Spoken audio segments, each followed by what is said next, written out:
Alicia Heddon.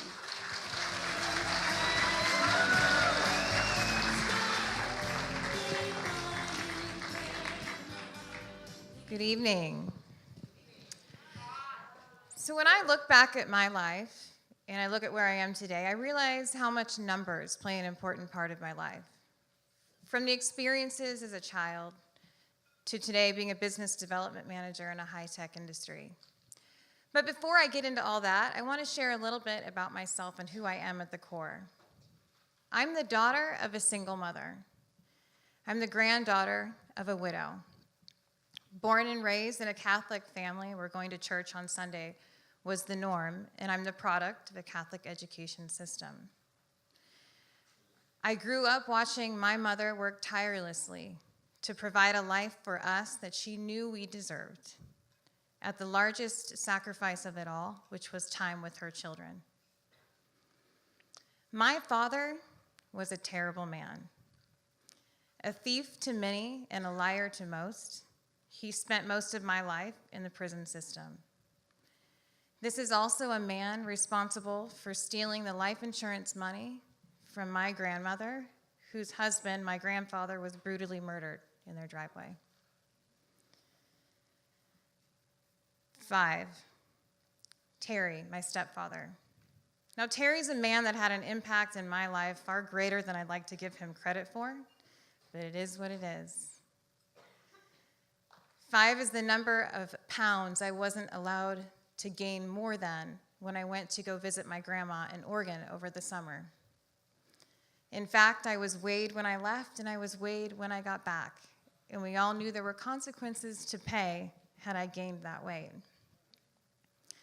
6 was the time he threw me off of a boat without a life jacket because I simply wasn't learning how to swim fast enough.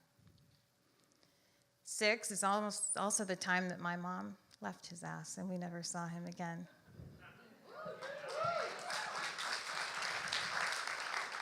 7 and 8 are the years we spent in Turner, Oregon, and I like to call those the healing years. 2 is the number of incredible aunts I spent so much of my time with. 1 phenomenal grandmother who not only helped raise me, but she helped heal me. And 4, the number of amazing women that are my rock, my core, and my foundation. From there, we moved to Portland, Oregon, so we could be closer to my mom's work.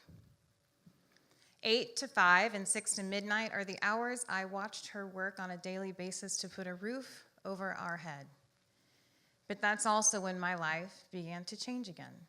Now, before I tell you this, I want you to know that my mom is one hell of a woman.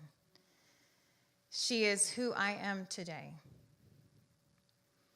My childhood was haunted with phrases such as, men don't like women with big arms. Knowing I was weighed at the age of 5. 3 was the hours I spent in my bedroom not having any idea how to do my homework, but knowing I couldn't go ask for help. 7 is the time I would wake up and go to school the next morning knowing I did not have my homework done and the humiliation that came with that. 7 is the number of years I spent fighting bulimia. And 3, the number of times I required myself to binge and purge on a daily basis because that is all I had control over. I spent my high school years and early college floundering. I knew I had to grow up. I had no idea how to do it, and I was purely lost. But something miraculous happened at the age of 20. That amazing mother of mine came to me with courage and grace, handed me a piece of paper, and she said, I fucked you up. And I can't fix you, but I know somebody who can. 2 years later, I had the courage to pick up the phone, make that appointment. I spent 18 months completing a 24-month program for adults abused as children. And that is when my life truly began. Not only did I was taught the skills of giving abuse back to those that it really truly belonged to, but I also realized how much of my childhood and that abuse never belonged to me. The other thing I also realized was what I wanted to do with myself, and that was corporate sales. And technology sales, to be more specific. and I was pretty damn good at it. So I started embarking on my career. I started figuring out who I was and gaining self-esteem and confidence. But there was a problem. I recognized that walking into that room full of men, being the only woman, I was instantly discredited because I had the wrong body parts. Carrying the same message as the man next to me, I was never taken as seriously because I was a woman.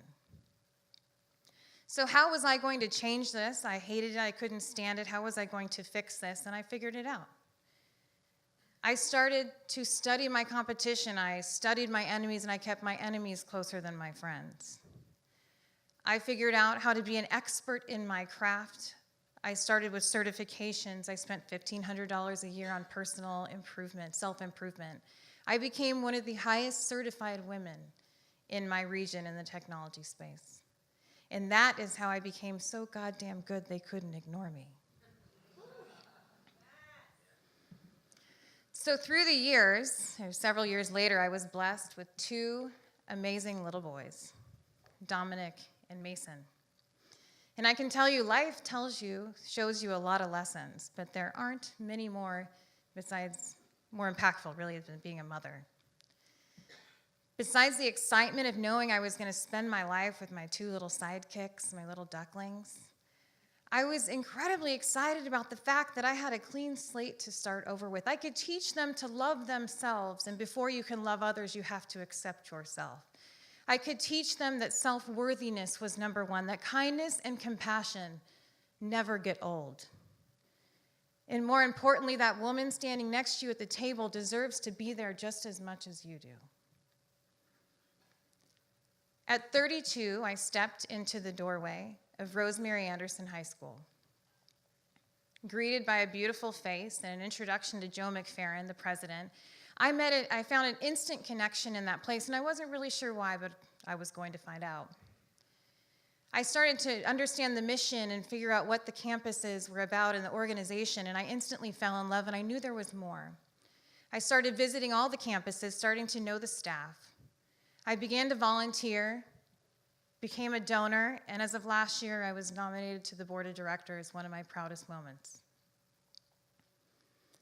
At Rosemary Anderson High School, we are a nonprofit charter school for the highest risk youth in Portland. We are the last chance in rewriting stories that I, not until later life, had the chance to rewrite. But with a 90% success rate, we're pretty damn proud.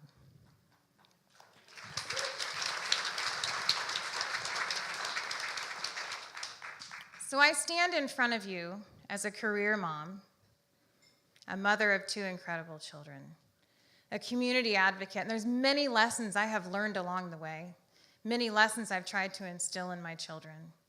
But there are a few that I really hope stick with me and also with them as they grow up. One is that your education and your skill set is something no one can ever take from you. And two is that we all have one hell of a light, and that light is meant to shine. And if there is anyone that tries to dim your light, I ask that you hand them a pair of shades. Thank you.